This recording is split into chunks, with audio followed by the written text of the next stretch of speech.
Hey, good morning. Good morning. Good morning from E-Carrier Check. We're live today. I'm excited. We've got a special guest on us today with Charles Mundy. I'm super jacked to have him here, and we're going to be talking to him, talking about his education and his platform. I'm super excited about it. But Nate, I want to break it down. How was your week? Give me some of the best questions you had. What'd you learn? What you didn't learn? Tell me about your week. Yeah, honestly, really good week. Really good questions. I actually had a dispatcher come in. She noticed something looked weird on the board, and it's just nice to have her call us and just kind of ask some questions. And I'm sure Charles, you get those kind of questions too as well. So that's how you got some good people that are trying to learn. But it's really been a good week. Phone's been going off like crazy, to be honest, and demos are going really swell, and can't complain, honestly. Yeah, that's awesome. Yeah. If there was one question that's stuck in your head, Mm. what was one that kind of really rubbed out of there? Oh, that's a good question. And I got to tell you mine, if you don't mind. Yeah. So I had this kid, and Charles, we're going to have you kind of talk about who you are and what you do, but Yeah. I got to tell you this question because it was probably one of the more interesting ones. I had a 20-some-year-old kid run up to me this week, and he said, he goes, "Hey, I want to talk to you about," and he doesn't actually know what I do, or he just knows where I live, and he's kind of a neighbor kid, and he goes, "Hey, I got an investment question for you." And I said, "Well," I don't know if I know enough about investments, but give me what you got." He goes, "Well, I have an extra $1,000. And I said, "All right." He goes, "I want to spend an extra $1,000 on something." He goes, "Is there some stocks or is there something that would make sense?" And I said, "Let me tell you what I would do if I was 20 years old with an extra $1,000. I said, I would take that $1,000 and I would educate myself. I would go get an extra class. I would go find somebody like Charles Mundy who's going to take you up to a different level of pay." And he looked at me and he goes, "Well, you don't want me to invest in like a stock market or something like that?" I say, "You need to invest in yourself."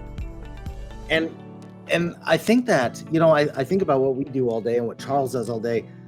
I think it's so important that you just continue to educate yourself to not only figure out trends, being a part of a community, understanding languages and lingo and talk, right? The trucking industry is crazy with the 10-4s and the TLs and the LTLs and the LCLs and all this crazy crap, right? But, when he left, he goes, "All right, I'm going to go find a class." And it was just kind of, fulfilling functionality. But I'm super jacked to have Charles on today because this is what he does, is he levels people up. At the end of the day, we're all trying to provide value. And the value that he provides it's just wonderful. You take it to a different level. Charles, welcome to today. But I'm super jacked. Charles, tell us kind of what you do, man. What's your mission? What's your life story? Wow. Thanks for having me, first of all, Jared, Nate, and Trevor, who's not here, but hello. I remember Trevor. I mention his name a lot because he has a profound effect on me, right? He's helping. Right. So my name is Charles Mundy, like Jared said, from E-Carrier Check. I am the instructor, the lead instructor, and the owner of ELLC, the Exodus Logistics Learning Center. What we do is we teach people how to be independent freight dispatchers and independent freight brokers. And we got other aspects in the transportation industry also that's coming soon, like trucking 101. But right now we have dispatcher 101 training for beginners and freight broker 101 training for beginners. What I mean by that is for those people who know very little, if anything, about the industry from a dispatching perspective or from a freight broker's perspective, all the basic terms. I mean, you're going to hear, as you come into this industry, you're going to hear a lot of terms used that you may or may not have an idea what they mean. Well, my job as an instructor is to break that down to its lowest and common denominator, lowest term, so you'll be able to understand it.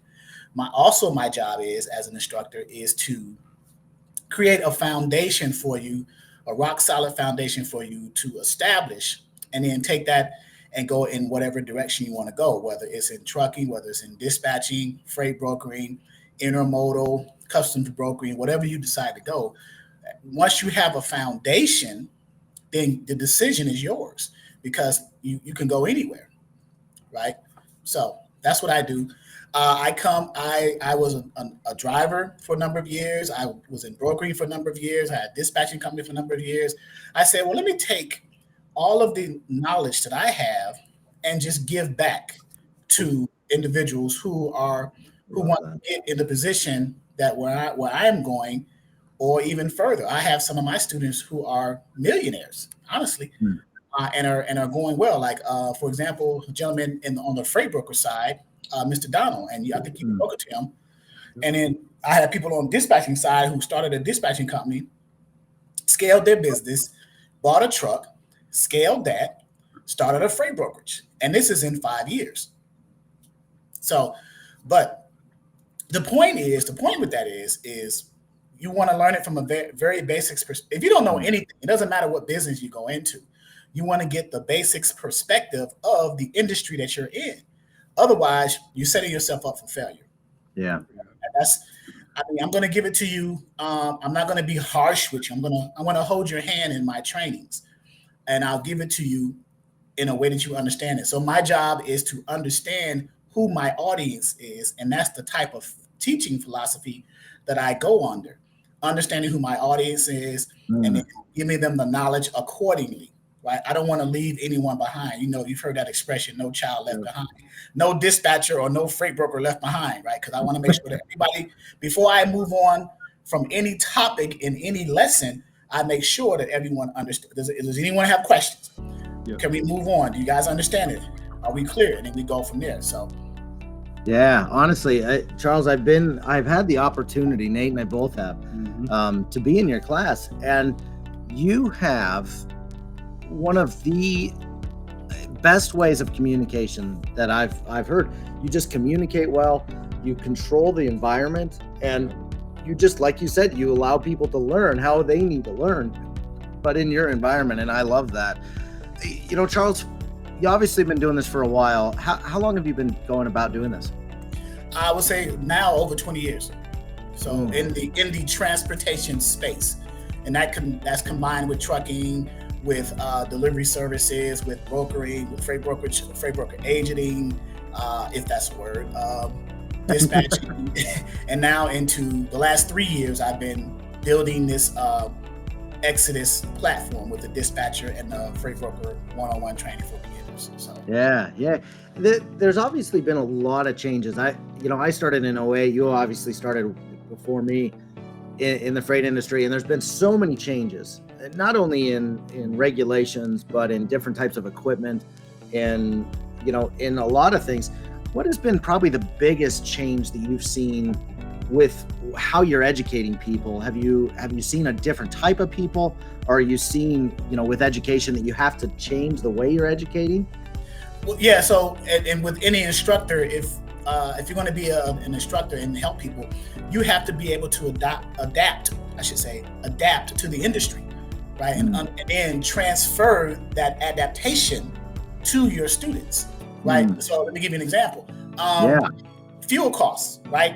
Or with changing of the rules with the FMCSA or anything like that. You want to spoon feed the students, because we get a lot of students coming in as newbies, those who are trying to change their trajectory in their lives, change their getting out of the 9-to-5 and coming into an industry that they may not even have a clue what it is, but they've been hearing about, okay, the transportation industry is a $1.7 trillion with a T dollar a year, right? So there's 4 modes. There's actually 5 modes of transportation, but we got the air freight, sea, land, and rail, right? And then they also got pipelines with the oils and stuff, right? But across those industries together, they composite about 1.7 trillion. Now, trucking alone is about close to 800 billion with a B, right? So it's like, well, wow, this industry is not going anywhere. So how can I, as a new person, come into the space and learn it, right? And get an opportunity. If I can grab 1/2 of 1% of that, I'll be a millionaire. Right. So what I do is I give it to you from a very basics perspective. And let me talk about the dispatching side first. I tell them, because there's so many equipment types out here. So the question becomes, well, you're going to hear a lot of terms. What's an equipment type, right? Well, an equipment type is the truck, right? The actual truck that the driver, the owner operator, the carrier drives, and then the type of trailer that's coupled or connected to that truck, right? So I tell my students the 3 easiest equipment types to start your dispatching company under. In other words, the easiest entry point into this industry is the 53-foot drive-in equipment type, the 53-foot refrigerated or temperature control equipment type, and the 48 or 53-foot flatbed equipment type, right? Those are the easiest entry points into the industry. There are other specialty equipment types, box trucks, hot shots, cargo vans, sprinter vans, and those are fine.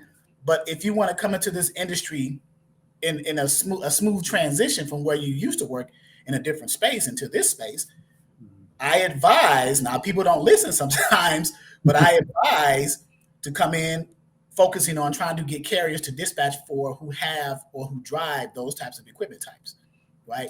And then on the freight broker side, we train people how to apply for their broker authority, right? All the requirements. I literally go onto the fmcsa.dot.gov/registration website, create a URS account, log in with them, and show them how to fill out the form, which is called the application for broker or motor carrier authority. It's called the OP-1 form. You know what I'm talking about, Jared, right? Yeah. Step by step by step by step, right? And then after that, you get a grace period to do all the other requirements in order for your broker authority to become active. The number one other thing that you have to do as a broker or someone who's applying to be a broker is to apply for a bond. Right? Years ago, it used to be $10,000 to bond. But in the Obama administration, there was legislation that changed it. It was called MAP 21, MAP-21, moving ahead for progress in the 21st century. That's what that means, right? Changed it from 10,000. One of the things that legislation did was increase the bond requirement from 10 to 75,000.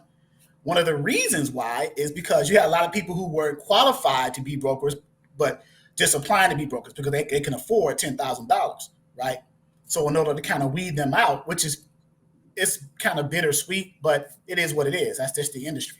Yeah. So we go through all of that, the bond, the UCR, the BOC3, any extra insurance you have to have from a very basics perspective so that you understand it. Once I get done with you, you'll be able to fully understand what you're doing, and no one can throw terms or things at you that you won't be able to clearly define. That's my job as an instructor. Yeah, Charles, you're definitely the bridge between vision and progress. And I'll explain that real quick because, I've always had, everybody that we talk to that's just getting into the industry, they see these hype videos, I can make $1 million. They always see, I can get the cars, I can see all this. And there's nothing wrong with a big vision.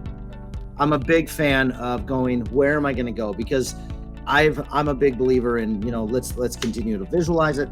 But there's a huge difference between your vision and what progress is. And the only way to really continue to have progress is to start at the basics, is to think in a day-to-day manner, how can I get 1% better? How can I just grab a little more information today to continue to make myself better? And that's where you come in at, Charles. You are literally the bridge between vision and progress. And I love what your philosophy is of getting these people a good foundation. You get these people a way to understand those crazy, I don't know what it is about this industry, but all these LCL truckload and full truckload and all this stuff, you're just right there and you're helping a hand. And I love that. We have a lot of people on today. Obviously, if there's questions for Charles, feel free to put them in the chat. The first one that came out, Charles, I love this. It says, I'm brand new to this whole world of freight dispatching. For a brand new hungry student of this craft, what would you give me? What is one piece of advice that's going to make him successful? You have to be patient in the industry. Take your time. Soak in as much knowledge as you can and get with a good training program that will offer you the services. And I'm not saying that to pitch mine. I'm just saying it may not be with me, but get with someone who availability is a big thing. I would say 30% of my students, when they join my training, they join it because I literally picked up the phone. That's it. All they want is someone to talk to, right? So I have competitors, and I don't want to talk too negatively about anyone else because the focus is on what we offer. But they'll say, well, I couldn't even call the person. I called your number, 757-515-1684. and I pick, and you can pick the phone up, right? And it'll be me to answer the phone. So availability, right? But someone who's brand new, be patient, take your time, outline what it is that you want to do, right? Do you want to be in dispatching or do you want to be in freight broking? And understand the difference between the two. Or do you want to be in trucking?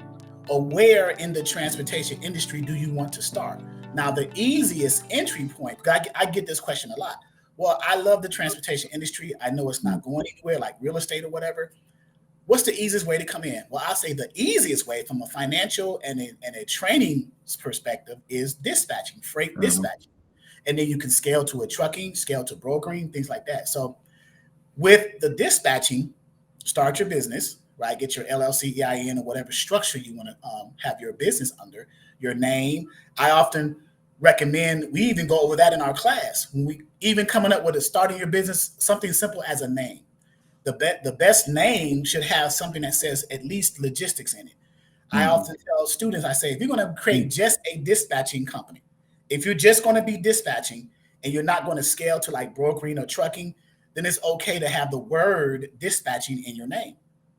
But if you're going to scale later on, let's say 2 to 3 years later into a freight broker or trucking, then a name like logistics, which is more of a universal name, should be in your name. See, something as simple as that that's what I mean by foundational understanding, right? Create your name, get your LLC, apply for your EIN, irs.gov, attach it to your LLC. That's it to start a dispatching business. After that, now you have to understand what it is that you're doing as a dispatcher. You can't dispatch until you have a truck driver or a carrier who's willing for you to be their dispatcher. We go over ways to get the carriers, to go after the carriers, truck stops, cold calls, social media, email blasts, text campaigns.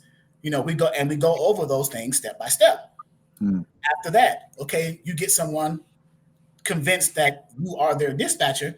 Well, how do you have an agreement or a contract between that person? How do you make that legal? Well, we have documentation in our platform. It's called the dispatcher packet, right? And it contains 3 documents: a dispatcher agreement, which is the contract, and it's a small 2-page contract between you and that dispatcher. And it discusses essentially what your duties are and if they're willing to accept those duties, right? This is what I'll do as a dispatcher. I charge either a percentage or a flat fee per week. If you agree to this, yada, yada, yada, sign the dotted line or whatever, right? Speaking of which, percentage. Most people ask, well, as a dispatcher, how much should I be charging for my service? Yeah. Right? A lot of people ask this. Big question. Right. So dispatchers, I give a 2 pay scale or pay concept idea, either a percentage per load or freight that you put on the truck driver's truck. We call it a load, cargo, commodities. We go over all that, right? 5 to 10% per load. So if you book 5 loads a week, each load is $5,000, 10% you're charging, that's $500 times 5. So that's $2,500 a week. Dispatch, and you only book 5 loads, and that's just one carrier, let's say.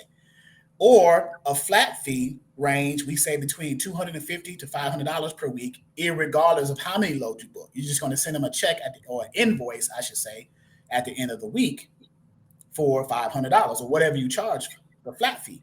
So that's the number 1 document in the dispatcher packet, the dispatcher agreement. The number 2 document is the carrier's profile. All this is you sending the carrier a profile so they can give you what their requirements are of you as a dispatcher when you are finding and searching for loads on the load boards. Because as new dispatchers, the first place you're going to learn to find loads for your carriers that you're dispatching for is software called a load board. This is where most of the spot market freight rests, right? Eventually, as you grow in your dispatching company, you will start getting dedicated freight, maybe some freight directly from the customers, but that comes in time.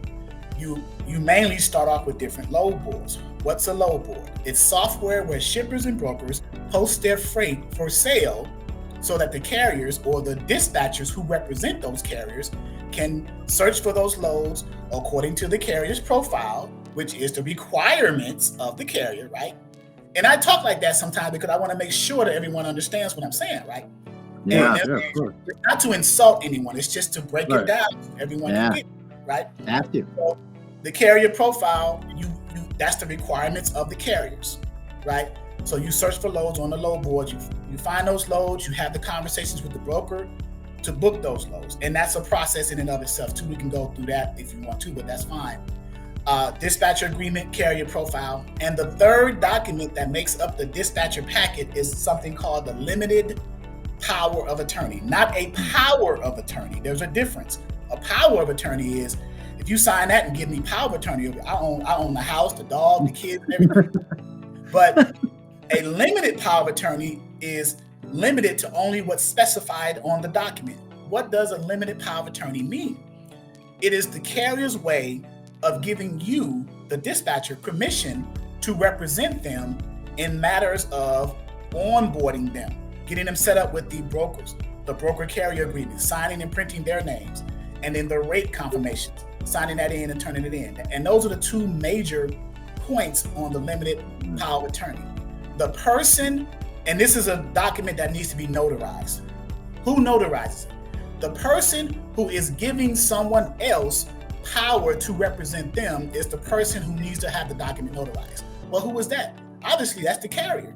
The carrier is giving the dispatcher permission to represent them in matters of onboarding them with the paperwork and the information. So, and we break that down. And I called up my attorney, like, okay, look, can you please tell these people this is legal? Because some people say this is not legal. Like, yeah, it's legal, trust me. And I got 3 attorneys, so we don't have to go there, right? So, so, and that's just dispatch. I haven't even gone into the freight broker side. What we Right. discussed. Oh my gosh. And this is, I don't know if anyone has got their notepad and paper out. Charles is just bringing the house today. You're going hard in the paint. Charles, you're bringing it today. I love it, man. Yeah. I love it. I'm jacked. We've got a couple questions that we need to ask you that are coming from the audience that are interesting. Can you dispatch part-time in the evenings? Where does that look like? You can dispatch anytime. You can dispatch part-time in the evenings. The only caveat to that is it's going to be challenging, because I often tell my dispatchers to stay parallel with the hours of the brokers being open, like Monday through Friday, 8 a.m. or 9 a.m., depending on what time zone, to 5 or 6 p.m., depending on what time zone. So you got to be parallel to them because they're posting their loads during those times. In the mornings, brokers between 8 and 9 to about 12 or 1, they're trying to move freight. Then they have that hour lunch break. And then in the afternoon, they have another push to move their freight, right? So they're posting loads. So those are the hours, right? But you can do it in the evenings because some brokers post loads at certain times, but then you can respond to them via email. Yeah. You may not be able to call them because they're at home with their families at this point, but you can respond to them via email. So it is possible. You're going to have a little bit more of a challenge. I recommend try to keep parallel with the same times that the brokers are active in their offices and great. So another one from the audience. Do you offer mentorship programs or someone that's already in the industry? Do you offer mentorship? Not mentorship specifically, but I do consultations because I'm one person. So, I have over 3,000 dispatcher students and about 15 to 2,000 freight broker students. So you can imagine I can't be everywhere at every time, but I can do consultations where you can schedule those. And those are different price points, obviously, for that as well, because it's a part of my time that have to be taken out for the day to give specifically to you, right? So, but mentorship program, I am considering either in 2023 or maybe 2024, bringing on current or former students who have become experts through our trainings to provide mentorship, because that way you get them who they're still dispatching, so they can literally show you what it is that they've learned and are actually still doing, and you can just follow their lead. So we're going to entertain that as well. Yeah. Go ahead. Yeah, I was going to say, Charles, we have a bunch of people from your neck of the woods. So it's awesome to have your crowd here. Really good questions. We have another one here. Michael actually says, what advice can you give to someone who's been in the industry that is looking to level up as a broker agent? So if you're looking to level up as a broker agent, there's two things you can possibly do. You can either get more customers as a broker agent, or you can start your own brokerage and take your book of business with you and get more customers in that process too. Those are the only two things you can do to level up as a broker agent. Or provide more capacity to the current customers that you have as a broker agent under that brokerage. Or if you don't like your percentage that you're getting from that broker, level up by negotiating more. Right, Yeah. Jared? So, Yeah, exactly. Honestly, that's totally it. Just for the sake of it, obviously, we've had a couple people ask us, what is your website's name? And then I've got a couple questions as well that I want to really get into on some transition. But what is your website, just for the sake of it? And we can put it in the show notes as well today. Yeah, I'm putting it in the private chat now. Just the general website is there, and then we can put the dispatcher and the freight. We can just go to the dispatcher and the freight broker pages as well. But yeah. Yeah, and we'll put it in the notes for everybody to be able to see it. Exodus Dispatching and Training.com. Charles, I've had a lot of questions, and this is something that I really want to rely with you on as far as an expert. But what is the bridge? What are the stairs that you need to climb to go from being a dispatcher to a broker? How do we get there? What seems like it makes sense? Now, you did go in and talk about getting a bond in that aspect, but what do they need to mentally be prepared for that changes from here to here? Great. And I'm glad you said a key word right there. What do you need to mentally be prepared? Because anyone can do it. Anyone can apply for it, but you have to have the mentality. So if you are currently a dispatcher, I often say dispatch, if you have 2 to 3 trucks, or maybe just one truck, dispatch for at least a year, right? So you're understanding the relationship with a carrier. You understand what they want, fuel, what their expenses are, so you can try to dispatch effectively for them. And then on the broker side, you understand the methodology of booking a load, the workflow of that. You're conversating with the broker, you're trying to negotiate more money for your carrier. So coincidentally or consequentially, you get more money for yourself, right?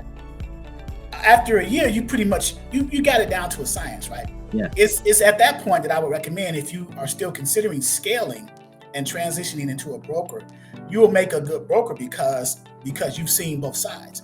You've seen this carrier side and you've seen the broker side. So now when you transition into a broker, it'll make you a more well-rounded broker because you understand a little bit better from both sides, right? Because you've dealt with them. Yeah. So that's what I would advise. But it is a mental shift, a mental transition. So yeah, I think something you said earlier that really resonates with me is just, we talked about this, and this is something we used to say all the time. So if you want to use it in your classes more, you can. But when I was in the brokerage, you had broker patience. You needed to get more patience. You talked about this earlier. You got to have patience. In the brokerage space, you just need to be patient. Stay consistent. Stay doing your calls, building those relationships with carriers. You just got to continue to stay patient but consistent, and it'll definitely drive that revenue. I agree, Jared. Stay patient. Make those calls. You're gonna make calls until you see phones buzzing around in your head and waking up in dreams and stuff, right? And then I have to plug you guys. Use eCarrier Check as a broker, even as a dispatcher. Use eCarrier Check to get carriers in your region. As a freight broker, use eCarrier Check, which is the national match.com in the transportation industry. The number one, I'm going to say that now publicly, the number one match.com application and software in this industry, where it pairs carriers and customers, shippers, right? And at some point, it's going to eliminate load boards, and that's a scary term, right? But I'll say it because it's doing it, right? If I have software that I can go to, get a shipper, get a customer, and they say, okay, I want you to move my freight, right? And you've convinced that customer, they'll give you 20 loads a week. Do you have capacity? Yeah, sure, I got capacity. I'm not an asset-based broker. In other words, I don't have my own trucks under my broker authority. I don't have a carrier side, a trucking side, but I have a network of 100 carriers that I can reach out to. So 20 loads a week is easy for me. Okay, great. Let me send you my tender, right? And before you sign that tender, you want to make sure that you got trucks for that, right? So e-carrier check gives you the, and it's so easy to use. And I'm about to master. Nate, you might want, I'm coming for your job, Nate. You might want to so hey, as long as we can still be friends. E-carrier check, you go in and get the shippers. You can search by location, search by name, search by commodities, right? Then you pair the carriers, right? So it does it for you. If you got data that's already been, you got the work that's already been done for you, why would you not use a resource where the work has already been done for you? It makes no sense to me. So yeah, you definitely hit it on the head. Definitely. And I know we have a bunch of people in here from your crowd, so if you all are interested in trying to see what e-carrier check is about, come check out our demos. Go to ecarriercheck.com, sign up for a demo. We have 3 demos a week. And we even have a Q&A on every Wednesday. So come check it out. Charles, thank you for your kind words, man. Appreciate you. Yeah, no, great. Definitely appreciate you being on. Charles, I got one last question for you, or at least, can dive into is, you mentioned earlier you've got students that have really found a lot of success. Either they're dispatchers or they're brokers. And we've had the opportunity to meet at least, one of the guys that uses e-carrier check, obviously, is Donald. We've met some of your dispatchers that are just truly insane. What skills, what is driving their success, Charles? You obviously got them a good base. You've taught them well, but what continues to get them to climb up that ladder? What takes them to that next level? Well, I honestly can't answer that question because it's internal with that person, right? It's the drive they have within them, the motivation. I may have been, or someone else before me may have been a catalyst for them. And I gave them, I presented the foundation to them, and then they see the potential, the earning potential from it, and that was sparked the motivation for them to continue, right? So that's how it works with me. I can lead you to the water and give you a cup. You got to scoop it in there and drink it, right? Yeah. With the students though, it's it could be a desire for generational wealth to help their family. They may have never been in a position where they could have been an entrepreneur. They may say, I want to be the first millionaire in my family, or at least the first person that earns $100,000 a year in my family. So there's a lot of factors that can motivate a person. My job and your jobs as instructors or providing services to people is to understand where they are, understand where they're trying to go, and see if we can help them get there, right? Yeah. That's what our jobs are. E-carrier check, Exodus Logistics Center all day. So as an instructor, you want to see, and that's when people enroll, I talk to them also. My platform, we are a family, right? I'm just not an instructor and you're a student, right? We're a family. We have a private Facebook network group. We talk to each other. I call, check on people. We have our Zoom live calls and everything like that. We're a family. And I don't have any negative energy on my platform. I don't like it. I don't welcome it. And I've had a case where, and I'm just saying it to say this, I would prefer to have positivity because there's more positive energy that can motivate people to continue to traject themselves in the direction that they want to go than negative energy. Negative energy regresses you backwards, right? Yeah. So I had only one case where a person was so negative to the platform that I refunded them double what they paid because I didn't want to deal with it, right? So I want people who want to be positive, right? Yeah. So that's what we do. So I love that. I love the positive talk. I'm a big believer in too is, you show me your 5 best friends and we'll show you where you're going in life. And honestly, I personally, I've got Nate as a friend. He lets me be his friend, which is nice because I'm sure I'm annoying. But I really, honestly, virtually have so many people that have come into my life that help me level up, help me keep going, help me stay motivated. Because not every day is easy. I don't wake up and just go, man, this is going to be a weird day. I have to surround myself with those people that give me that positive level. And I love your words, Charles. I love where you're going with that. Charles, where is ELLC going in the next year, 2 years? You mentioned 2023, 2024. What should we be expecting from you? What are we seeing from you? What's exciting that's going on in your life? Wow. When I say this, you're gonna be like, no wonder he's busy. So we're working on international freight, customs brokering, intermodal, trucking. We're working on VA funding for veterans, homeless veterans to provide training for. We're working on workforce development training for individuals, low-income individuals and families who need a source of learning as well. Do I keep going? So yeah, I love that. I'm working with the different ports to try to get contracts with different, like the Port of Virginia, Savannah, Jacksonville, stuff like that. The Port of Virginia is trying to become the largest port on the East Coast. So Savannah's right now number one. They are expanding their wharf, right? The places where the ships come in to dock, right? So by I think it's 50 to 100 feet on either side. And we're trying to work and getting there to get contracts in there too. I'm working with drayage companies, intermodal space, partnering with a lot of different people who've reached out to me ever since they've seen me on Truck and Hustle and different things. I'm going to be on my local news station. They want to do a feature on us, on our training. One of the student producers at there's a TV show locally called Wavy 10. For those of you in the Norfolk, Virginia area, you know what I'm talking about. And there's a show called Hampton Roads. The Hampton Roads show that they wanted me to do a feature with them on there, talking about, because one of the producers saw my billboard in Portsmouth, Virginia, as he was driving home, and he said, "Man, let me reach out to this person." So we had that conversation 2 days ago, and we're gonna try to do that as well to promote more local training as well. I'm about to purchase warehousing. About to purchase some warehouses to do warehousing and distribution. Cross transloading and cross docking and things like that. You understand, Jared, about those things where the containers come off the ports and all those shipments gets offloaded or transloaded. Shipments are separated, scanned in, and then redistributed to the LTL companies. Cross docking, things like that. So it's a lot, Jared. I'm going to need a team.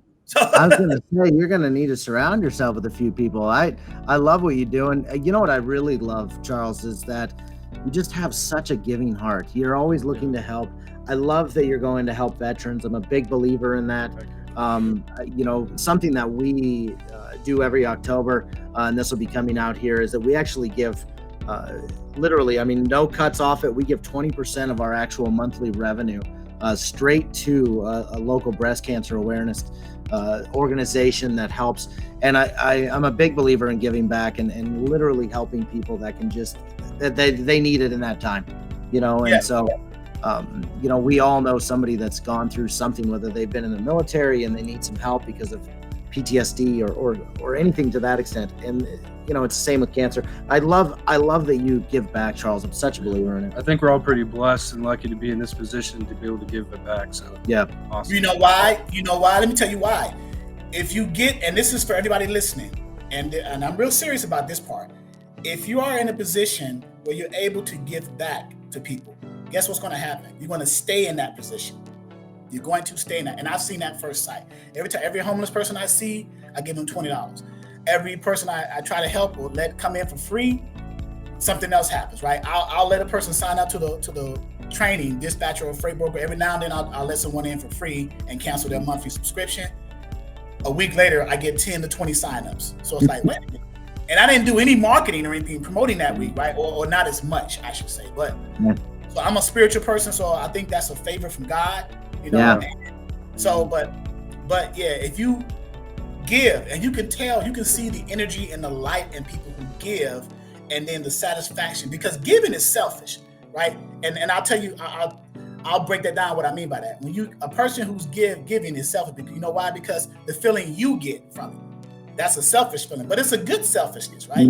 If you give to someone else, you want to have that feeling of knowing that you've helped someone, right? So, but yeah, it's good. I didn't know that about you guys, that you give to the 20% of your man. You just outdid me. I'm gonna have to give like $1 million or somebody.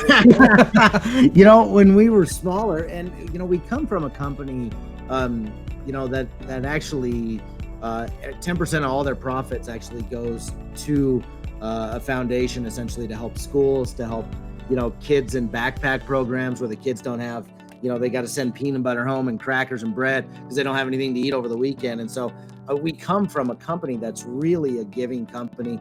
And yes, when we started, E-Carrier Check, obviously we came from very humble beginnings of bootstrapping and trying to get to a place where we're at today. And there's more to come, right? There's always more to come, but the bigger we get, the more we can give. And so we're always trying to help where we can. And it's a big thing for not only for us, but it just, you see the impact it makes on families. And that's right, what I love. That's what I love too. And that's the one of the number one reasons, one of the reasons why you want to give, because if you are, again, I can't stress it enough. If you're ever in a position like with your software, how you give with the revenue, with my trainings, if I'm able to give to someone who, because I get calls a lot from people. Now, granted, I get some scammers and spammers too, but I have the ability of what's called discernment. I can discern who's real and who's not, right? By simply talking to the person. So the people I talk to, who I know that are in a position who really want this, I can feel their energy even through the phone. I haven't even met them in person. I'll let them in for free. But the people who I feel that I can discern that is trying to just get in and get over, I can't help you, right? And I either just don't deal with you or block you, right? But giving is great, man. I'm glad that you guys. So that's even more reason that for anyone who's subscribing in here, right? All the subscribers of my YouTube channel and the Facebook group, if you haven't at least looked and considered enrolling and purchasing E-Carrier Check, shame on you. so yeah. I love it. Charles, as we wrap up today, obviously you've got an incredible social media following. Yeah. We mentioned your website earlier. We threw that in the show notes. What are your YouTube channels? What is your Facebook groups? You have a private one, and we don't have to go into that one, but where do people see your information? Because you put a weird amount of great content out there. It's incredible how much effort and time and just the value you give on your social media. Where do people find you, and what are those names of those social media? Okay, so on the YouTube channel, there's two of them. There is Dispatcher 101 Training for Beginners, and I've got over 150 free. You could be a dispatcher for free over there if you want. So Dispatcher 101 Training for Beginners. On the freight broker side, it's Freight Broker 101 Training for Beginners. That's YouTube. Facebook, those are private Facebook groups where if you are an enrolled member in our ongoing training, then you have access to those. Right? So that's where we network internally as a family, right? On the IG, Instagram, it is, I think it's at Exodus Learning, I believe. At Exodus Learning. You can just do a search for Exodus Logistics Learning Center, it'll come up. Twitter, the same thing. And then I even have a LinkedIn, Dispatcher 101 on LinkedIn as well. You can do a search for there and join on there as well. So that's awesome, Charles. I loved balling with you today, Charles. You really brought the house. You bring so much value. Any closing thoughts, Charles, before we head out today? Everyone on here who's listening, you can do anything that you want to do in your lifetime if you set your mind to it, right? If you're motivated to get something accomplished, whatever motivates you, whether it's family, whether it's self-improvement, whether it's anything, right? I came from a space that I was in a worse position than where I am now, right? So anyone can come from anywhere, right? To be anything that they want. And then surround yourself. Jared made a great point. Surround yourself with energy that's going in the same direction that you are. And if you have to, sometimes it's hard getting rid of friends and even family that's not on the same, I don't want to say level, because I don't want to sound like I'm condescending and sound like I'm better than someone. But if you have a certain direction that you're going in and you can't get there because people who are going in the opposite direction that you're connected to, then guess what you need to do? You need to disconnect, right? And it may hurt sometimes. Pain hurts. Pain is also a motivator. If your goal is to get here and this is holding you back, I'm sorry, right? You gotta let it go. So those are my words. I could be reached again, my phone right here. It's probably gonna blow up. 757-515-1684. Like Shaggy said, who gives their real phone number on the thing? I watched that, right? I'm like, Shaggy stole my moniker. But yeah, so I get calls all the time. If I don't answer, please leave a voicemail or a text. I will get back with you within 30 minutes to an hour, right? If it's a day, it's even good, right? But I am an extremely busy person. I'm in this hotel now. My wife is out probably shopping right now with the car, but yeah. So 757-515-1684, exoduslogisticsllc@yahoo.com, info@exodusdispatchingandtraining.com. Those are the two emails. So, and the phone number.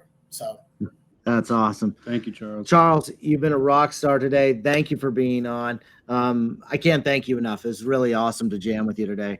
Nate, obviously, you run the ship for eCarrier Check, honestly, on a day-to-day basis. Nate, what how do people get in touch with us? How do people get in touch with you? And that same thing. Yeah. Well, first off, Jared, I wouldn't be here without you, so I appreciate you. Yeah. I know we had a new people on this live today. It's been insane.